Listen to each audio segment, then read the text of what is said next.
Welcome back to the Drone Deer Recovery Podcast. I'm Mike. And I'm Kevin. On this week's episode, we're going to dive into herd analysis, very detailed stuff. Yeah, if you want like 30 minutes of questions about herd analysis, how to price it, one drone versus two drones, when to do it, how to do it, what software to use, and everything else. Yeah, we're going to talk about mapping, like how to use drones to map and high detail aerial stuff. A lot to go Lots to unpack. This is the one that you don't want to miss if you want to do herd analysis. Stick around.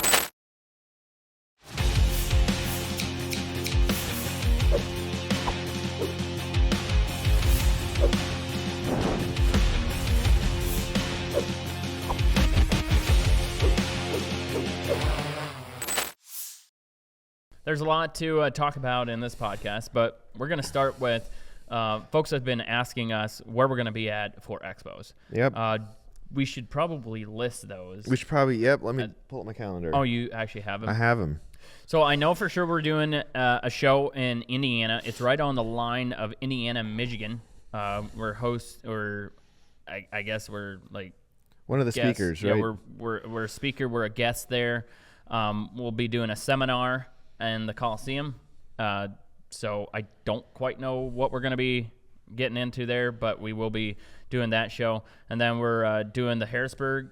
Harrisburg Outdoor Show. Yep, that one goes from February 2nd to February 11th. Yep. That's a huge show. Our first show will be here in Ohio. It's called the Northeast Ohio Sportsman Show. Yep, that is in Mount Hope, Ohio. Yep, that is January 17th to 20th or something like that. Yep.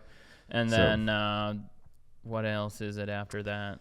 We'll be doing the Columbus Deer and Turkey Expo. It's not called that anymore. It's called the Open Season. That one show. Is looks like that one is March 14th to March 17th. That's what we got on the list right now as far as expos and shows we're going to be at. Let us know if you guys have certain shows you'd want to see us at, and we'll try to figure out if we can make it.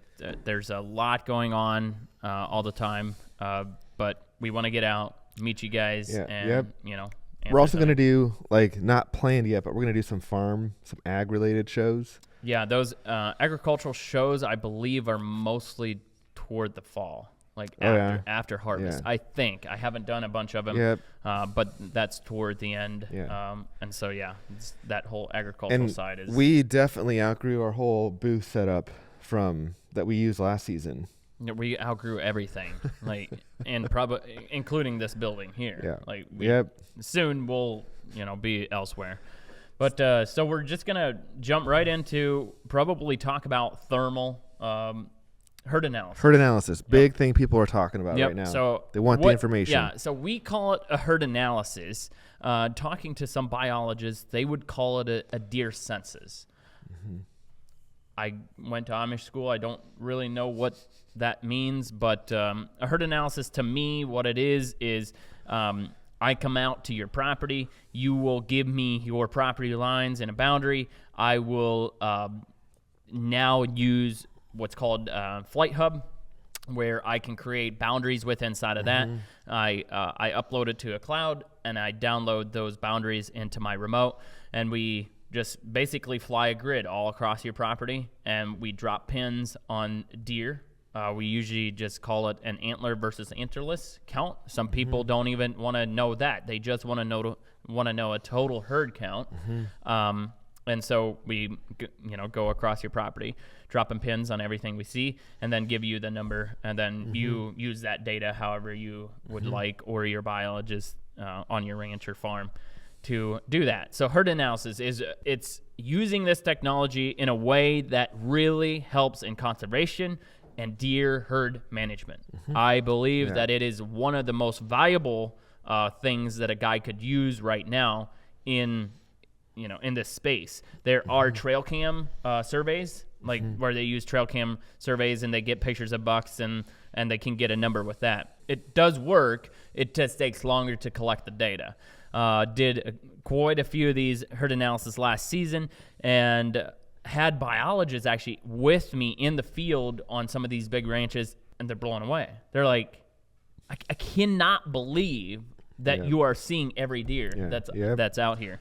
And so, it's order of magnitude better than anything being done from the sky previously. Like from a helicopter or visual line of sight from a airplane. Yep. It's like estimation. So, Mike, when people are talking about herd analysis, and you go out there on an ideal job of, let's say, 1,000 acres, what percentage of accuracy would you tell a landowner that you're going to get him a antlerless versus antler herd count? Yeah, so I am really confident if the conditions are right that I'm 98% accurate. But there's no way to prove that unless we are doing it in an enclosed area where they 100% know how many animals they have put in there. That would actually be that'd be fun to do that. Yeah, but you'd have to do that based on, okay, so let's say there's 1,000 acres that's high fence. You would have to put, let's say you put 10 deer in there, and you wouldn't let it go into spring because then you don't know how many fawns are born, and so then your number wouldn't be right. But I believe that I am that accurate if the conditions are right. And we talk about herd analysis. We want to do it in the daytime between 10 and 2, between 10 a.m. and 2 p.m. And the reason for that is I want to do it when the deer are bedded and the weather has cooperated. So I need it to be overcast to do these. If you're halfway through a herd analysis and the sun comes out, bad deal, because the confidence level of me goes to the bottom. Like, if you're doing thermal stuff and the sun comes out, you're toast. And there's a number of reasons to use multiple drones on a property, right? Like, because if you have 1,000 acres, you're not going to be able to do that in 4 hours with one drone. Not typically. Yeah, not typically. And there's so many variables when it comes to herd analysis. Like, somebody calls me and tells me I have 1,000 acres. And it's like, okay, is it 1,000 acres of hardwoods? Or is it, 800 acres? There's a lot of variables in there because like if you have 1,000 acres, that's one thing, but like how much of that is evergreen, how much of that is CRP, how much of that is crop fields. And so I'm going to ask you all those questions before we go out there. And so that'll tell me how many drones I'm going to need based on the information I gather. So oftentimes if you do have 1,000 acres, it's probably going to be pretty difficult to do that with one drone because, like you had mentioned, you want to do it in a certain length of time, so you aren't counting deer that have gotten to their feet and started moving around. And that type of stuff. And it would probably depend too what the landowner is wanting and how picky he is, and if he wants a general estimate or if he wants pretty specific. You might price that job differently. If you're a guy with one drone out there, find somebody else in your area to be a second flyer for you and get it knocked out maybe for a higher price or do it yourself. Yeah. And that is a good point. Is like how accurate do they want this to be on like antler versus antlerless? Because if we have to do antler versus antlerless, it's going to take us a little bit more time when we find that heat signature and then go zoom in. Make sure it's not a spike buck or a shed buck if we are doing it later in the season. So it becomes really, precise if you're wanting to do antler versus antlerless. If you just want a herd count, right, I can see a heat signature, hit the zoom, and see if it's a deer or not. And as soon as I see it's a deer, I'm moving on. I keep flying. So if it's just a herd count and not antler versus antlerless, we're going to be able to do that a lot faster. Yeah, and if a landowner is specifically wanting to know about the health of certain deer, like we just had a call with somebody the other day who told us he found 3 deer who had died from CWD. Yeah. So if the landowner is trying to say, I want to know that my herd is healthy, and then it's like you're doing a lot more than just identifying a deer and identifying antlers. You're actually you can looking for other stuff. That's the thing with this technology. There's just so much more you can do with it, right? Like when I started just doing this herd analysis thing, where they asked me what is it that they're getting, like what's the deliverable, and in the beginning it was like I'll just give you a count. It's like you got 200 deer on your whatever acreage you got, and you'll get the screen recording of me counting it. Now we got way more than that. Like we can give you a KML file where every pin that was dropped, you can upload that into your HuntWise app or your Onyx app or whatever, and you can see where those deer are congregating and try to figure out, your bedding areas and that type of stuff. So we can now offer you more than we could in the beginning. Yep. And I mean, that's interesting. So KML file, for people who don't know, it's an open source file format for mapping that most mapping software can open up a KML, like Google Earth, Google Maps, like you mentioned, some hunting apps. So that's stuff that people are we're just now realizing, oh, we could also use the existing technology for this. Yep. So Mike, what do you think, like if you had to fast forward maybe to next season or into the future, what are some applications that you think this will end up being used for? Like as far as herd analysis? Herd analysis, yep. I don't know. You kind of got me there. I mean, obviously I've already told you what I would use it for. It's herd health management. And doing it multiple times if you can do it multiple times in 1 year is going to be best. But if you do it year after year, you're going to see what those numbers actually look like. Yeah, I guess I don't know exactly what that question was directed toward. I'm thinking like for people in the timber industry, like, do you think it'll become mainstream to see guys selling, 800 acres of hunting land? It's just going to be general practice to do a hunting or a herd analysis on that land prior to selling? Well, okay, I see what you're saying. We have already talked to some realtors about doing herd analysis on properties, so they have that number for marketing maybe. And that goes two ways. It can be really good or it can be really bad, because if it's bad, you're not going to tell the number. Yeah. If it's good, you're going to tell the number. So it's I don't know. Yep. I mean, yes, for big properties that are sold, do a herd analysis. There's going to be numbers on it. If you plan on selling it and using that pitch, hey, there were 500 deer on this property, you better hope there's 500 deer there, because when I get done and there's 150, you're going to be like, well, done with that, because I'm not going to use that number. Yeah. So, I mean, not going to advertise that. Yeah, it's already happened to us before. So, yeah. So, Mike, one question I have, we're talking about 800 to 1,000 acres, but for the guy that has 50, 150 acres, like small tracts, how valuable is this? And the information you get on any given day of a herd analysis on 100 acres, is that valuable at all in your opinion? So that's going to be an opinion. An opinion is, to one guy that has 25 acres, it might be valuable to him to know how many deer he has there. But, other people would say that does you absolutely no good, because those deer will not stay on that 25 acres. They're going to have, 600 acres that they're going to move around on. So I can't tell you what it's going to be valued at for you. You have to make that decision as a customer. If you got 25 acres and you want to know how many deer are on it, you're going to be able to do that.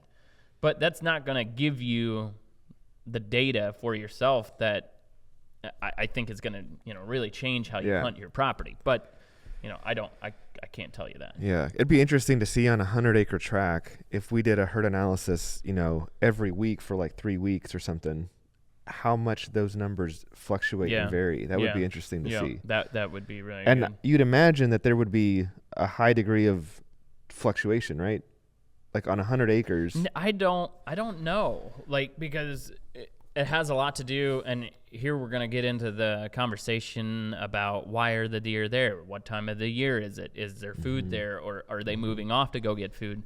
There's so many variables, but I believe if food is available on that 100 acres, the pretty good chance the deer are going to hang out there. Pretty consistent. Across those weeks that you're doing it. Because I could just take our lease, for instance, that's 100 some acres, and I think if we go do a count there every day for the next 4 weeks, we might only move, I don't know, between 5 and 10 deer difference up and down, because there's food there. There's food there. And that's, they're going to just hang out there. So, talking about herd analysis is everybody's going to have an opinion on if it's valuable, should you do it or shouldn't, that type of thing. But for the most part, people that were hiring us have lots of acres, and it absolutely makes sense if you are at all into like herd health management. It just makes sense. So let's talk about like the average person hiring us. when we give him the data, what are they doing like as a result of this new information that they have? What kind of decisions and what are they doing? I suppose that most of the people, I don't really know for sure what they're doing with the data, but is knowing how many deer they should shoot on their property. Other folks might use it to figure out food source. How much more, based on the numbers, should they plant more food plots or feed more protein or whatever it might be? I think that each customer is going to use the data that's given to him just slightly different. Yeah, don't you think that this whole industry is going to get to the point where anybody who does I'm not quite sure what the proper term for it, hunting land management, where they'll help you set up timber and food plots and stuff like that, because you can hire people that are experts at setting up your land for that. So doesn't it seem like in a year or 2 years, anybody who's really worth their salt is as part of what they prescribe before they actually do the thing, kind of like before you go to any good chiropractor, they might do an x-ray or kind of get information before they apply a solution. Yeah. Don't you think that the first step for anybody who's really good at their job is to do an existing herd survey or herd analysis? I would say so. Yeah. I mean, so imagine if I were that company, I would definitely. You got to jump on this. Yeah, I would invest in the equipment and have it as another tool to sell your expertise, because there's oftentimes we're flying. And the one thing that came to my mind when you were saying that is water source is really important for deer. And there's areas from the top down, there's water in areas that you can't see from the ground. And so you could easily use that to figure out, okay, there's a spring coming out of this hillside. Maybe I can develop that into a water hole for the deer. But yeah, there's so much more they could use it for than just counting deer. They could use it to find water, to figure out if they want to build a small pond there for the deer. I mean, imagine the value add of somebody. I mean, just that conversation of, I'm going to make decisions, with now new information that you don't have access to without the thermal drone. It's definitely going to be a thing. Talking about herd analysis, people are going to ask about pricing. Big question. How do you price these things? And we've already said there's so many variables that go into it, so it's hard for me to tell you, well, it's going to be $2 per acre, because it's just not going to work like that, because the bigger the acreage, the more it becomes difficult to get those acres covered. So there's a acreage gap in there where it's really small, easily doable. Then it gets into acres where it's man, that is big. We need multiple drones. The more drones you bring, the more the cost is going to be. The bigger the acreage, right? Then I start thinking how long is it going to take us? Now, weather is going to really be a concern, because if you have 200 acres, you can knock that out, no problem, with one drone and not fear so much that you're not going to be able to get it done. Doing 200 acre and the sun comes out halfway through, that's one thing, 200 acres. But if you're doing 1,000 acres and halfway through, the sun comes out, now you got to redo that whole thing again. Well, and if you have 2 or 3 other people flying with you, now you have all those people. You've spent half a day doing this. Exactly. Yeah, so acreage has a big thing to do with it, but really if you have, 25 acres up to 250 acres, probably 300 acres, not crazy big to use one drone on, but when you start getting into that 700, 1,000, 2,000, 3,000 acres, that's a project. But it can be done. Yeah. So as a pricing strategy, would you recommend people have a minimum price and then a price per acre, or do you just kind of analyze this? I analyze it.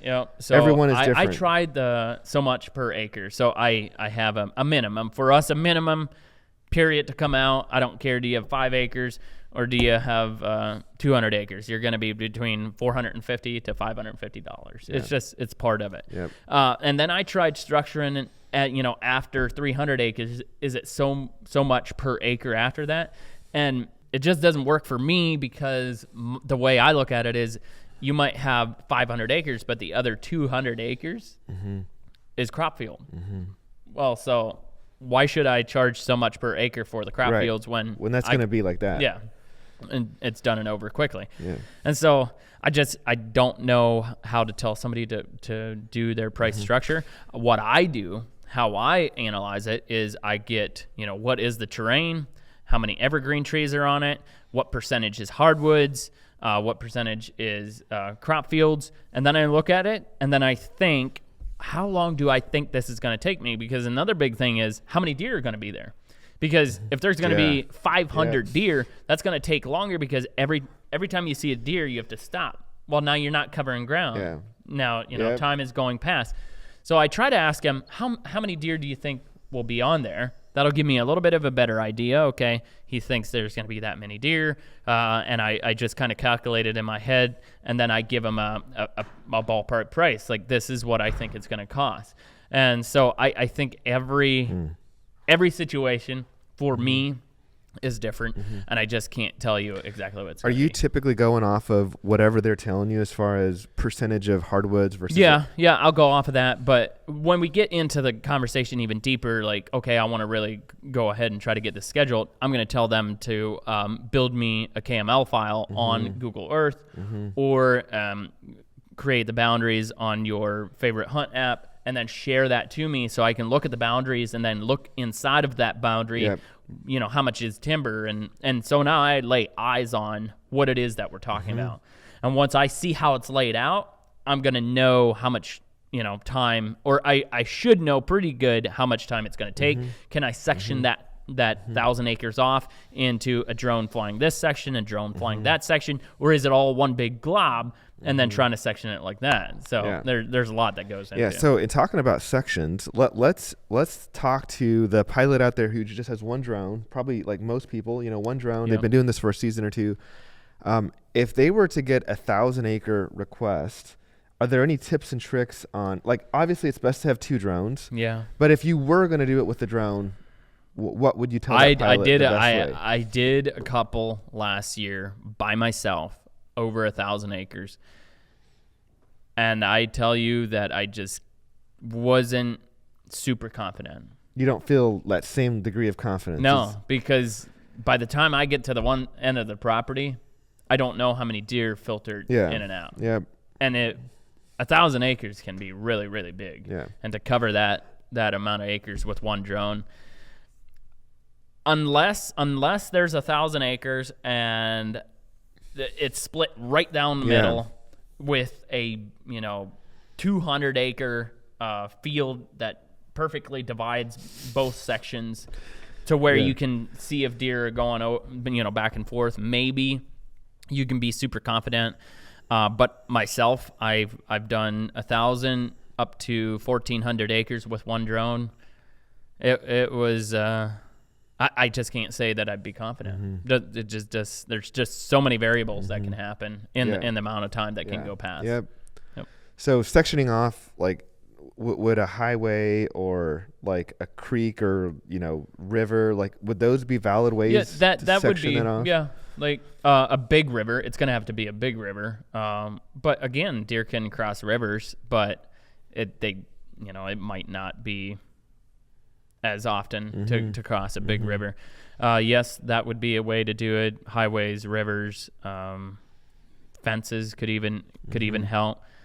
But I just think that if you get into that acres, there's enough drone guys out there now. Yeah, just have somebody come with you and knock it out. You'll Yep. make it easier on yourself. Yep. You'll have a better level of confidence. Yep. You'll give them better information. And probably the hunter or the landowner will have a better experience as well. Couldn't agree more. Yeah. Yep. We don't do anything, right? We try not to do anything that we don't have a high degree of confidence in. So I mean, we'll just bring had enough guys. Oh yeah, I had some big herd analysis that they were wanting to do 1st of November, and if I'd just be in it for the money, I would have been like, yeah, I'll come do it. But I told them, like, I want to provide you the best service I can provide you, and if I come in the first couple weeks in November, your bucks are going to be running and rutting and going all over the place, and the chances of me getting everything counted and not overcount stuff when they're running like that, I was like, I just don't feel good about it. I don't want to do it. And I just told them, I don't want to do it. I don't care if you want to pay me $4,000 to $6,000. I just don't feel good about, giving you that data.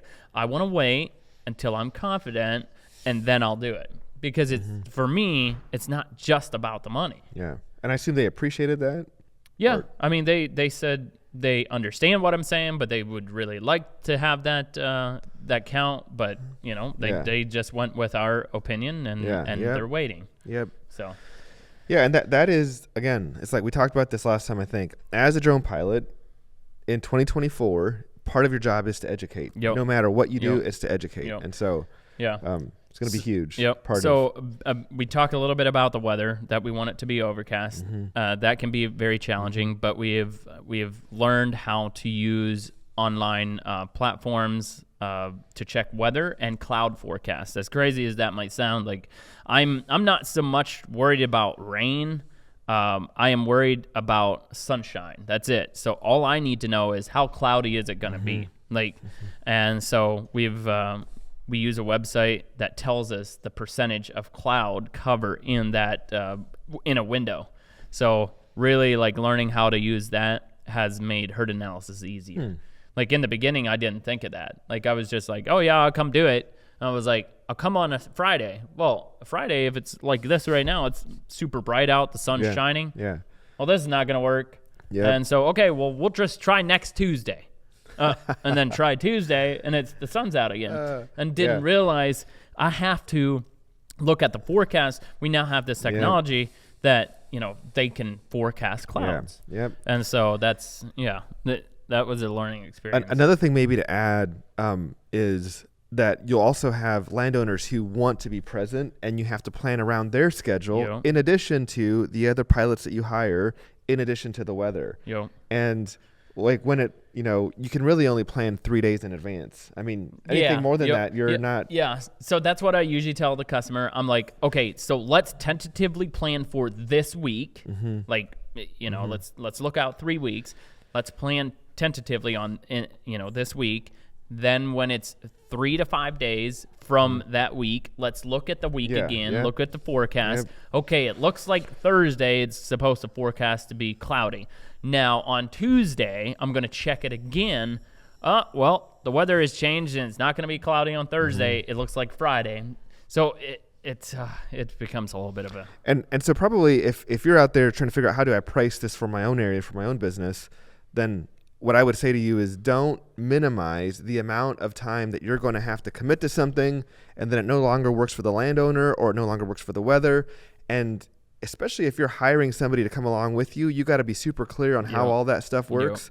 And this is why you don't go out there and do it for 50 cents or $1 an acre, without really thinking it through, because you will be committed to doing something, and then your day's full. Unless you're very, very flexible and other stuff you have going on, this will come back and bite you in the butt. Yeah, I couldn't agree more. So we should probably a herd analysis versus mapping. Like, people ask about mapping their property. A mapping project for us, we call it an orthomosaic image. Basically what it is the drone will fly over your property, taking a picture every second.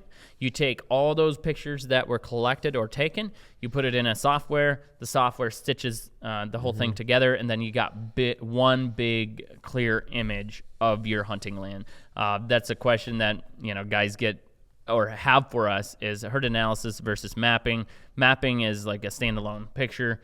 Herd analysis is an actual, like, fly the drone back and forth manually and count those deer.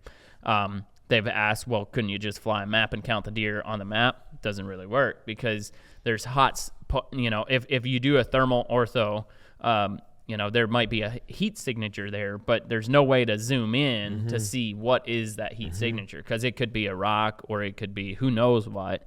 So you can't really do a herd analysis with doing a mapping mission. And it's like the mapping is done autonomously, right? Yes. You set the drone, it takes a picture every second. It all has to be the same so that it can stitch it together.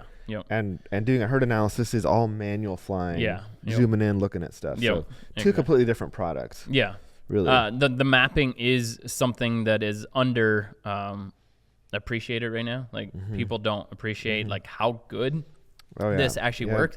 Like, if you want a high detailed aerial map of what your land looks like today, yeah, we can have that to you. Mm-hmm. It is, I don't know how to say how much better it is, but I would say it's probably 40 times better than any satellite image you can get. Mm-hmm. Like, it's so good that's not an over-exaggeration. Yeah, I'd agree. it's so good that if you zoom in on the map we provide for you, you're going to be able to see a human standing there. Yeah. So it's that good.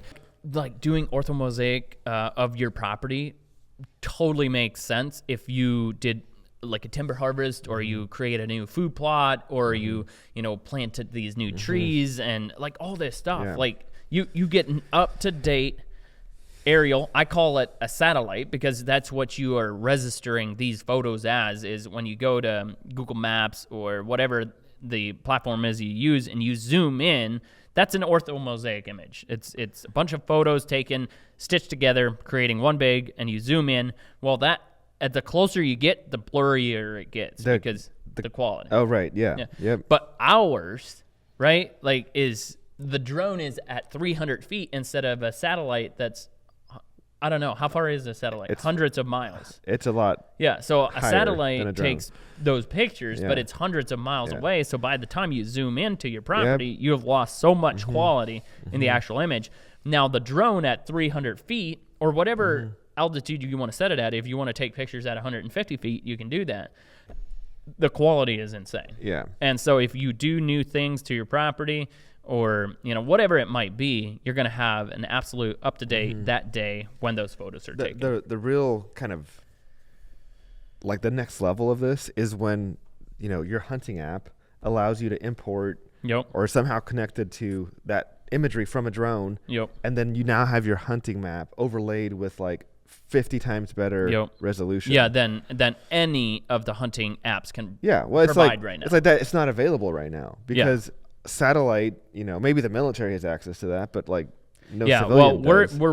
We want to get it to the point where if you're a subscriber of whatever your favorite app is, and I don't know, how much of this we're talking about, but if you want an updated aerial of your property on your favorite app, you can basically get that done and have it uploaded to. Wouldn't that be cool? Yep. Yeah. Hit a button in your app. And I think it's coming. I agree. Yep. So that's mapping, on a small scale, trying to tell you what it is. What all data is given to the client when a project is complete. We already talked about that. I'm giving you antler versus antlerless count. And then I'm giving you a screen recording of the actual analysis being done. That way you can go back and count it. And then I'll give you a KML file, and you can plug that into a Google Earth or whatever you want to use it. And that's going to give you pins of where the deer were laying when they were counted. And right, this whole question about deliverables should start with, what does the landowner want? Yeah. Like, because that'll impact pricing. And instead of you going out there with like, here's my per acre price and here's exactly what I'll do for you, then first figure out what's important to the landowner. Yep. And then build something at a price point that he can be good with, that is going to be of most value for him. Absolutely. Do a little. Yep. Yeah. Couldn't have said it any better myself. But yeah, herd analysis, I just think that it's going to be used more and more on even research and like studying deer, of how they move from one section to the other on your properties and that type of stuff. But I'm excited where it's going. The biggest pain about doing herd analysis is the weather. No doubt about it. That is the hardest thing, is to figure out the weather. If we zoom, I just love the idea of like just the education that you can learn from herd analysis, just like what we experienced yesterday. Yeah. Filming. Yeah. Learning about the deer. Like, you want to talk about that? I don't know. Let's talk about what we did yesterday. Yeah. So there's a video coming, and we did this with the warden present, but we were using a drone to see how deer react to people walking upwind from them. So we put the drone in the sky, and you watch me walk into where I know the deer is laying, and let the wind blow toward the deer and see how soon he gets up, how soon does he become alert, And it was just really cool to see because, so when we were first doing it, I was thinking it was super quiet. I could walk really still. I'm like, this deer's not going to know that I'm here. He can't hear me. I know he can smell me, but he's over this hill. And I was like, well, my wind will, the scent will just blow over top of him. And this, what you see, the videos coming of this is really, really interesting. Yeah. Information that hunters are going to know. It's crazy. I know we're going to get, some crap on it because it's like, well, there's no way you can say that every deer is going to be like this. And that's such a small data point. And I get it. Yeah. They're right. But this is what happened on this occurrence. Like, this is cool just to see. And so we're going to get more into that. Like, what do deer do when humans are around? Mm-hmm. And so, that's coming. We've heard you guys. You've commented before that you want to see those types of things. And so the educational part. We get to go film those. Those are fun to film. Yep, no problem. As far as herd analysis and covering it on this, this podcast, I think this Any other questions that people ask us about herd analysis? We covered pretty much everything. I tried to cover it all. Yeah. I'm sure there's something that I mean, we never really said this clearly, but you said 10 to 2, but why would you prefer not to do herd analysis at night? Because deer are most often on their feet walking around at night.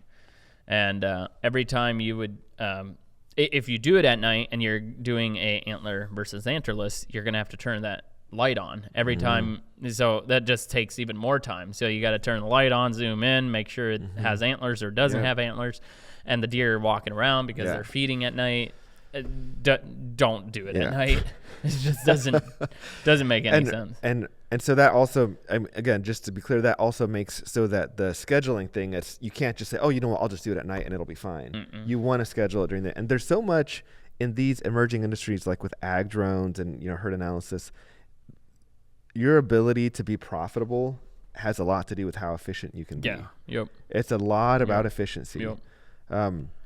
And I've done when I first learned or was doing herd analysis. I did one at night. Horrible decision. Never again. Never again. Yeah. Yep. Yeah. But it was a hard learn. Yeah. But I ended up being out there till like 1 or 2 in the morning trying to count these deer on their feet walking around, and nope, not doing that again. So don't do herd analysis at night. Yeah. Can we talk about kind of related to herd analysis? In Ohio, when you put up a fence, a high-rise fence or whatever. Yeah, high fence. You have to do a count of the deer that are in that fence, right? I don't know all the legality on that. I know that there's people that put a high fence around their property line. You can't technically pen wild deer, but you can protect your property from people. So somehow with attorneys and stuff, you can have a high fence with native deer in it. But I think you're referring to that one time where a guy built a high fence and he did not want native deer in it.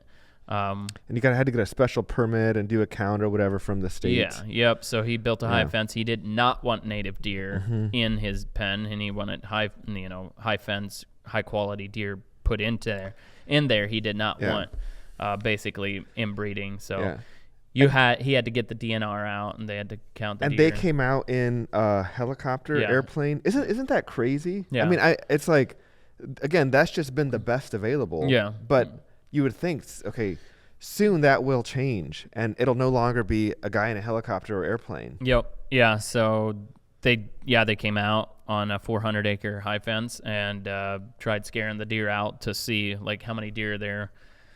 Not accurate. The guy was not convinced with them when they told him no more deer. Yeah. And he was like, well, I'm still going to get drone deer recovery out to make sure there's no deer. And then there were still deer in there. There was still deer in there. Yeah. There was like a lot of deer in there. Yeah, there's 6 deer left. Yeah. Yep.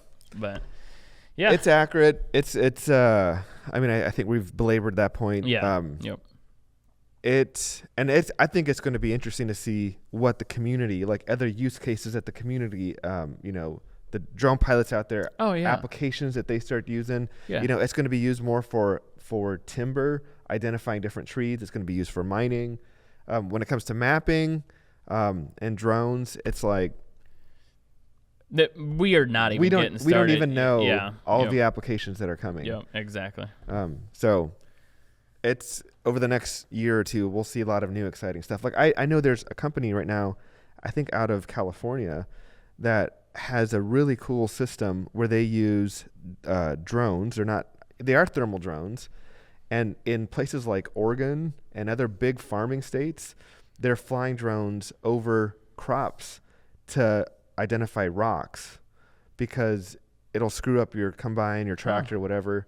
And so you fly a thermal drone over a field, you see the rocks, and then they have an autonomous like little skid steer vehicle that takes the data, the KMZ, mapping data, and it has this little like scooper thing on the front, and it automatically goes out and does that. Yeah. So the drone is autonomously flying, getting the data, thermal mapping, because rocks hold heat. Yep. And then this little robot scooper thing is going and scooping them up. That is crazy. And that's all to save the farmer from, during planting season or wherever he's the busiest, from breaking down and spending $20,000 to fix his rig. Dude, that's crazy. Isn't that crazy? Oh, yeah, that's crazy. But, yeah, we don't even know what drones will all be used for. Yeah. But in the next 5 to 10 years, we're going to see drones in applications. We're just going to be like, no way. Yeah. You can use a drone to do that? It's going to be like, like when a phone came out the first time, you just called you. Like if somebody would have told you, nope, you're going to shoot video on your phone, you're going to do web browsing, you're going to sell stuff, you're going to buy stuff, they would have been like, no. Tap to pay. Yeah. Like, so I think that drones are kind of in the same space. It's exciting. It's been an exciting year, and it's only getting more exciting. We appreciate you guys for watching. And we'll probably... Yeah, it'll probably be Christmas right after this. So Merry Christmas to everybody. Also, we are doing a Christmas giveaway, and you're going to want to make sure that you're tuned in to all our social platforms, and we're going to be announcing it on there. It's pretty exciting what we're going to do for Christmas. It's going to be fun. Yep. See you guys on the next one. On the next one.